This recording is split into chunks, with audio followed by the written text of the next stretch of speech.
Edward Miles was the kind of man whose name could open any door.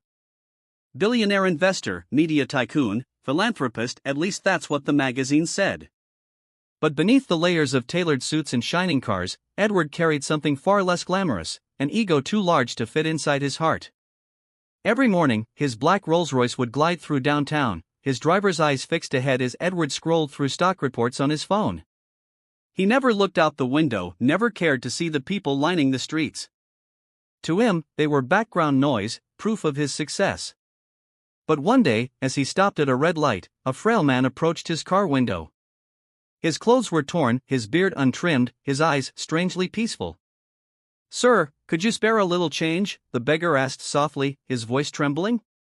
Edward glanced up, his lips curling in disgust.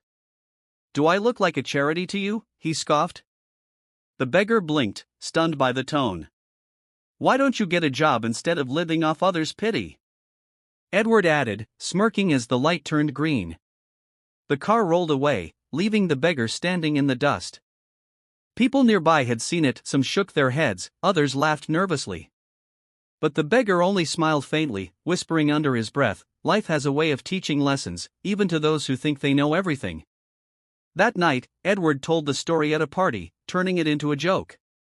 Everyone laughed, champagne glasses clinked, the music played louder, and the billionaire felt untouchable. But fate, as it often does, had already begun shifting its gears. A few months later, Edward's empire started to tremble. It began with whispers, a lawsuit here, a scandal there. A trusted partner betrayed him, siphoning millions from his company's accounts.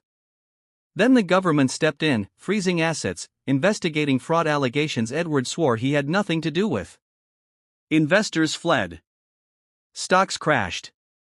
The media that once worshipped him now called him the fallen tycoon.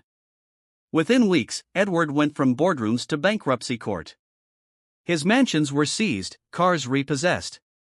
Friends vanished faster than his fortune. And one evening, as the rain poured mercilessly, he found himself wandering the same downtown streets he used to look down upon. He stopped near a street corner, exhausted and soaked. His expensive shoes, now muddy, barely clung to his feet. And then a familiar voice.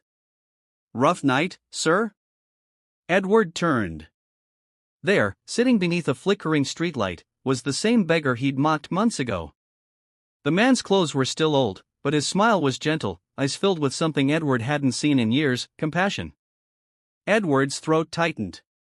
He wanted to speak, to apologize, but the words stuck. His pride wrestled with his shame. The beggar motioned for him to sit. "It's okay," he said kindly. "You don't have to say anything. Life brings everyone to their knees at some point. The question is, what will you do when you're down there?" Edward lowered himself beside him, the cold pavement pressing into his bones. I laughed at you," Edward whispered, voice breaking. "I thought I was better." The beggar nodded. "You were richer, maybe. Not better." They sat in silence as the rain softened into a drizzle. The beggar then reached into a small paper bag and pulled out half a sandwich.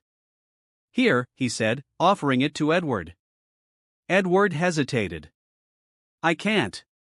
"Take it," the man insisted. "You need it more than I do tonight." And in that moment, the billionaire who once mocked a beggar took food from the same hands he had ridiculed. Tears streamed down his face as he realized what true wealth meant: kindness, humility, and the ability to give even when you have nothing left. Days turned into weeks. Edward began volunteering at the same shelter the beggar often visited. Slowly, he started rebuilding not his fortune, but his purpose. He learned to listen, to help, to live with gratitude. And one day, when asked by a young volunteer why he worked so hard without pay, Edward smiled. "Because once, I thought I owned the world. But a man who had nothing showed me what it means to truly live."